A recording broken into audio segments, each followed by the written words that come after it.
Misa-musa namin. Hello guys, samahan niyo ako ngayon. I-interviewin natin si Kuya ngayon ko. Kumustahin natin kung ano na ang kalagayan ni Kuya ngayon. Hello ya, kumusta? Yes, okay naman. Hmm. At may magandang hapon po sa lahat na naming mga kapamilya. Hello po, kumusta kayo? Yes, si Kuya Lolo naman, okay naman. So, mayroon lang sipon at puyat. Yes po. Yun na ang buhay ng tao. May lakas. Sometimes, may puyat. Bakit po ba kayo napupuyat, Kuya? Ano ba Dahil kulang ginagawa ako sa ninyo? tulog. Oh, Bakit? sapagkat sayo ako magising dahil may trabaho ako. May ginagawa ako dyan sa opisina namin. Ako ang maglinis. Oh, di ba? Saan So, po ba kayo nagtatrabaho, Kuya? sa Provincial Agriculture Office dito sa Oh. Bukidnon sa Malaybalay City po. So, kailangan bang maaga kang gumising para maagang magtatrabaho? Yes, kailangan to dahil kung hindi ako maagang magtrabaho, hindi ko matapos hanggang 7 o'clock ang paglinis sa opisina namin dahil malaki to. Malawak bang linisan mo? oo. Parang covered court. Ganun ba? Yes, So, oo. nag-iisa ka lang, Kuya? Wala kang kasama naglilinis? Yes, ako nag-iisa lang ako at ako aking lahat, no, sa basura o doon sa sa misa o sa pinto. 'Yun eh. So, bakit ikaw lang nag-iisa, Kuya? Nga, ang alam ko, ang dami nyo dyan sa agriculture office. Yun, hindi ko alam bakit ako lang nag-iisa doon. Ang dami namang mga bago dyan, yung mga mas bata pa, yung mga GO. Yun na nga eh. Pero hindi ko alam 'yun. Pero okay lang sa akin. Basta may trabaho lang ako. Okay lang So ba? okay lang 'yun.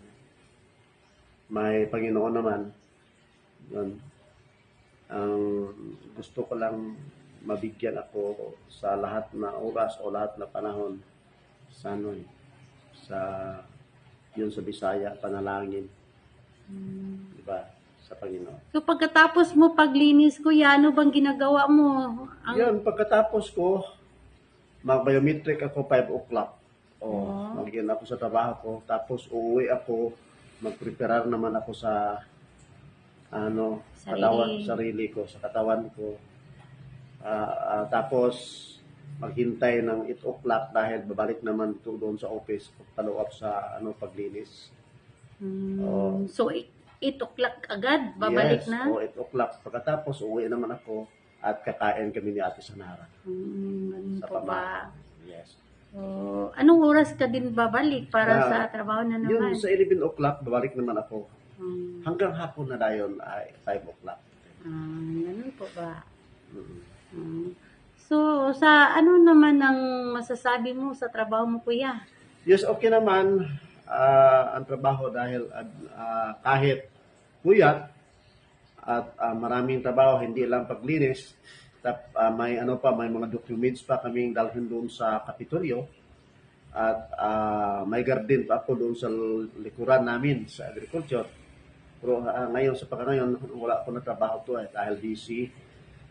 At may mga ginagawa pa kami dyan sa sa mga vlogs, di ba, namin, kunti, di ba, para sa social media, sa ginagawa namin ni Ate Sanara, no.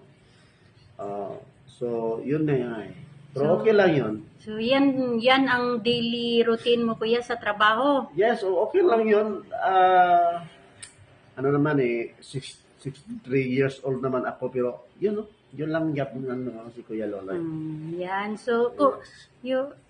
So, kumusta naman ang life natin, Kuya? Yung sariling buhay, yung love life, family life, o sariling buhay, kumusta naman? Yes, kahit hindi naman ako always nga uuwi sa amin dahil akong malaking gasto ko at malayo yan ang aming lugar.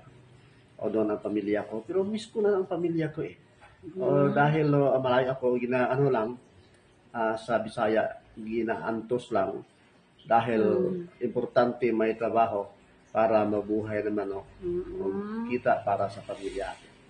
Ganun pa. Mm. So, sa sarili mo, kuya, anong masasabi mo? Kumusta naman? Yan, ang okay naman ang sarili ko. Tapos ako nasakit dito. Yes,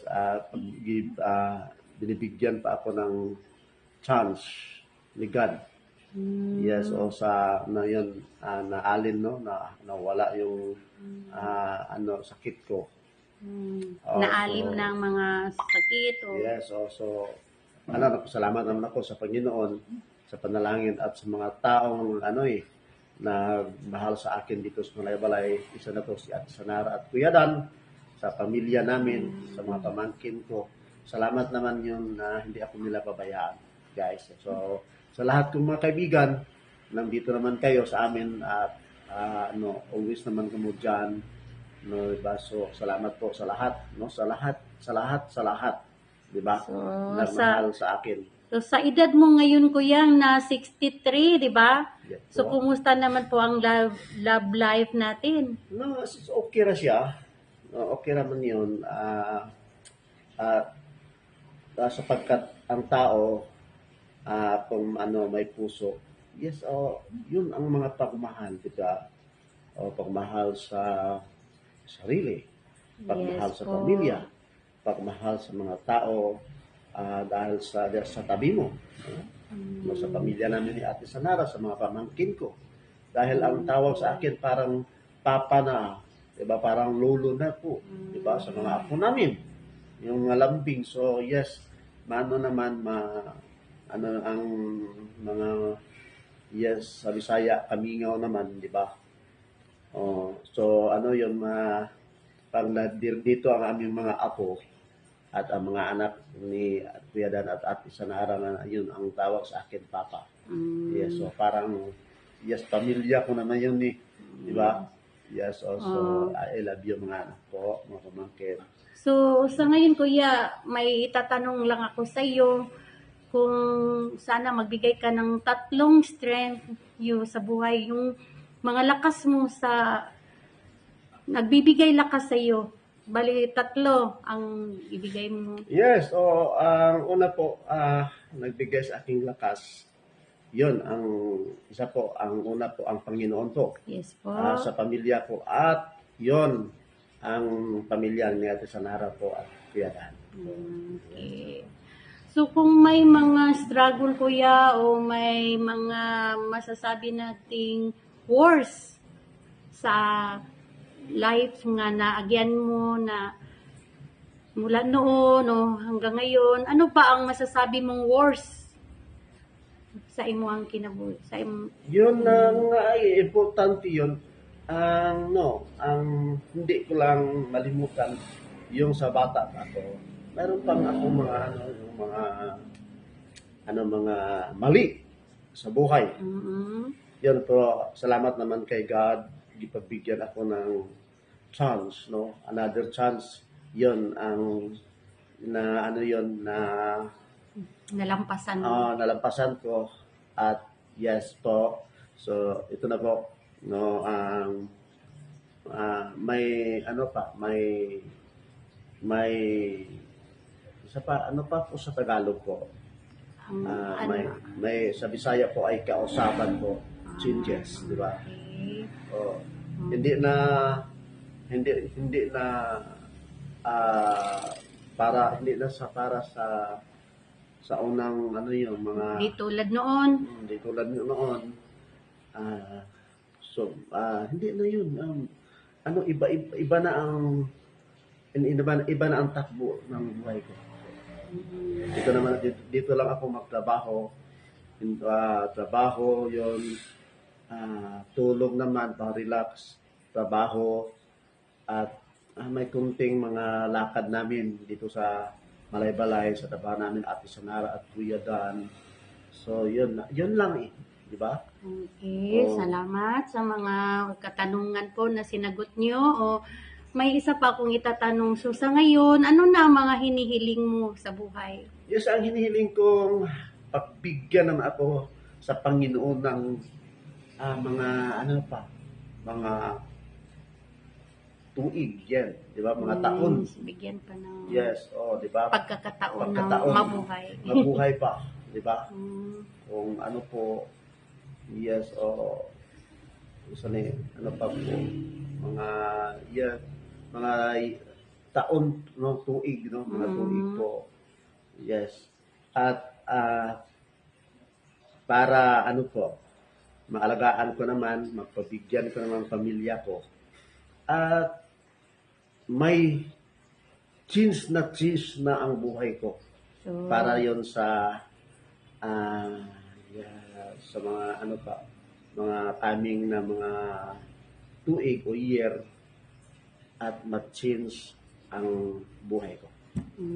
so mag-change ka na sa imong lifestyle o sa imong tanan, oo. no? Pero kung ano pa, may